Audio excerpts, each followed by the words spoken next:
Welcome to Town Talk. We're talking forever chemicals today, PFAS, with Dr. Laurel Shader, Senior Scientist at Silent Spring Institute.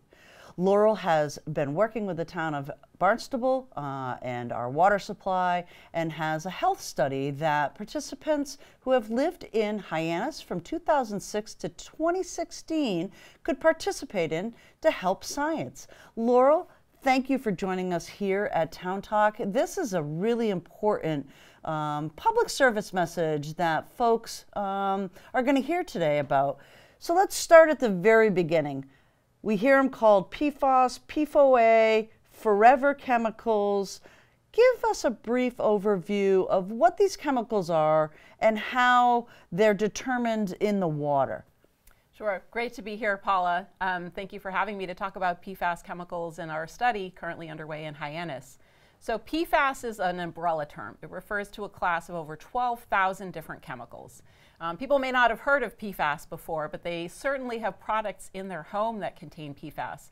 They're found in Gore-Tex jackets, Teflon pans, upholstery and furniture treated with stain-resistant coatings like Stainmaster or Scotchgard, and in a lot of places that don't have a brand name. So microwave popcorn bags, dental floss, rock climbing ropes, guitar strings, and many other everyday products. These are a class of chemicals that have many useful properties. They make products non-stick, stain-resistant, waterproof, and grease-proof.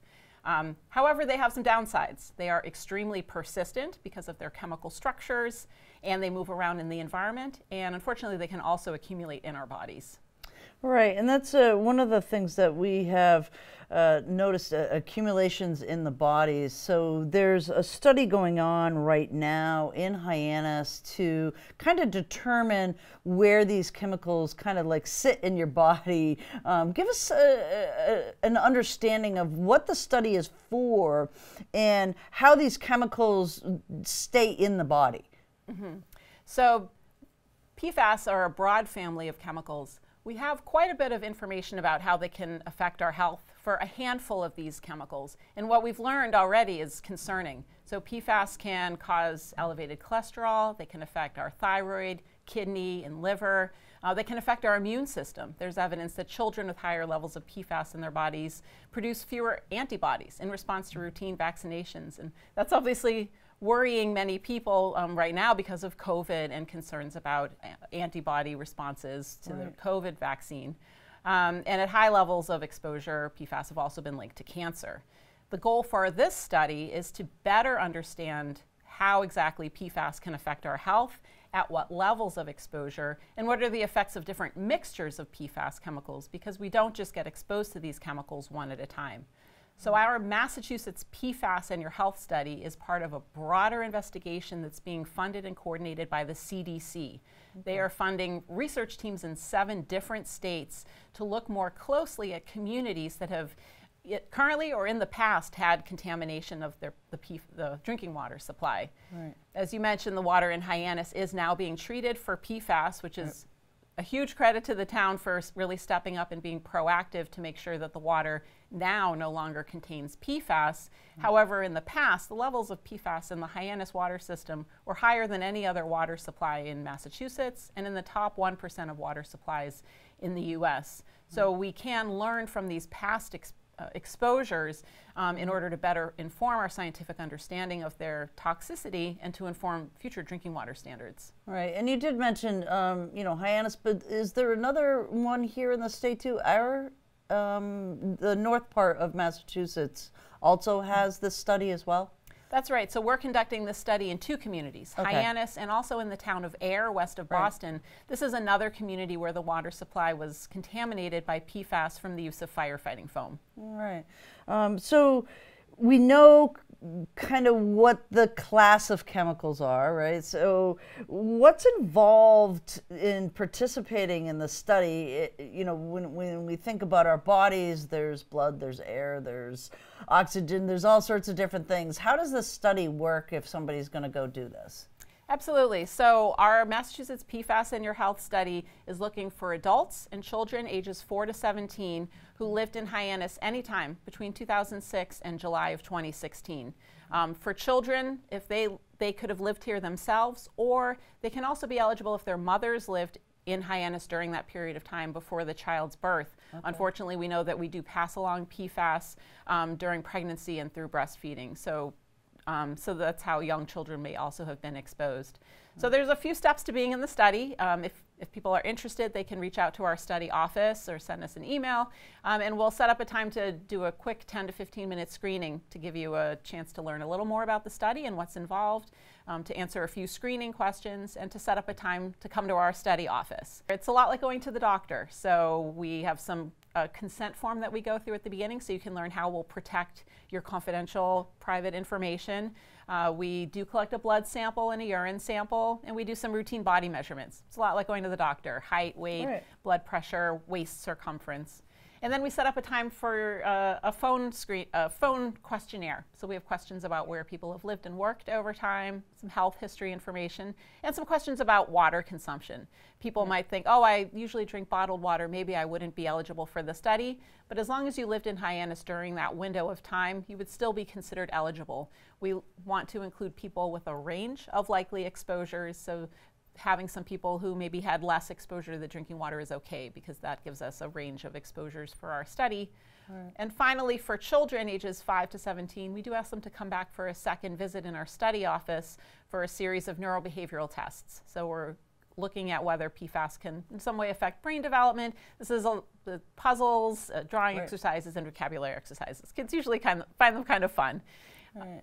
So those are the parts of being in the study and all that's required of participants. Right, and if you wanted to give folks like a time frame for this is ongoing now. You've been doing this, I believe, since February of this past year. Do they sign up at any time, or is there a finite amount of time for the test? That's right. So recruitment and enrollment has been underway for almost a year here in Hyannis, and we do plan to continue that through the end of May. So people have a little bit of time, but I know also people can get busy. So if there are people that are interested, I would encourage them to reach out sooner rather than later. And then we'll usually, once you call and we set up an appointment, you can come in within a week or two, depending on people's individual schedules. Right. And you did mention people living in Hyannis, but what if folks working in Hyannis? Is that also considered, folks that work on Main Street in retail or in restaurants or things like that, that are consuming water or exposed to this on a daily basis? Is those people eligible for this study as well? That is not part of the study protocol. The Centers for Disease Control and Prevention protocol is consistent across the 7 sites, and one of the criteria included residing and not just working in the area. Okay, excellent. And let's really put the $100 question out there is, you mentioned and rattled off quite a few places that PFAS and these forever chemicals are found in everyday products. Like, go to Burger King and the wrapper that it comes in has PFAS chemicals. How can people reduce their exposure to these chemicals and to other toxic things out there? It seems like we hear something new every day that, something that we thought may be safe or hadn't really had a whole lot of testing because we didn't think we need it, all of a sudden may produce some toxic responses to us later in life.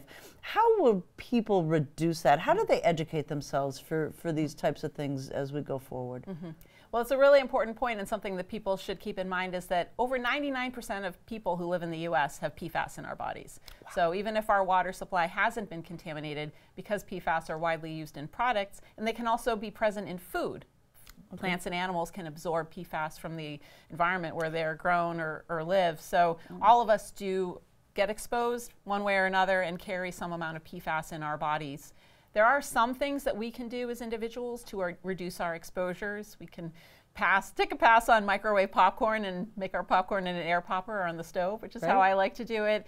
If you're buying a new couch or new furniture, skipping the stain-resistant coatings, and really being selective about when we're bringing in waterproof or stain-resistant products into our homes. So there are some things that we can do, but it's really challenging as consumers.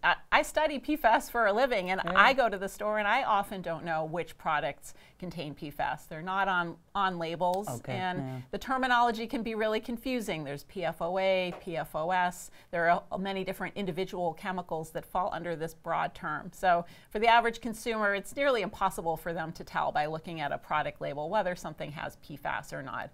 And really, I think more broadly, we need to update how we regulate chemicals in this country overall.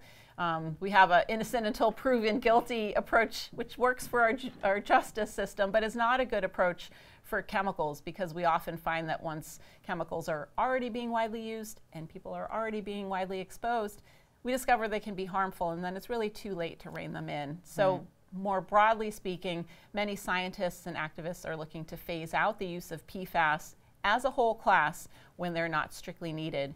And we work really closely with the Massachusetts Breast Cancer Coalition. They're our community partner here in Hyannis and have done a great job at getting the word out in the community about the study. And they've also been advocating at the state level for legislation which would restrict the use of PFAS in everyday consumer products. We are looking for folks who lived here between 2006 to 2016. For any amount of time. For any amount of time. They didn't have to live here for that whole period of time. You'll be able to contact the Silent Spring Institute. The email address and phone numbers are on your screen. Dr. Laurel Shader, we really, really appreciate you coming in and telling us about this study. Thank you so much.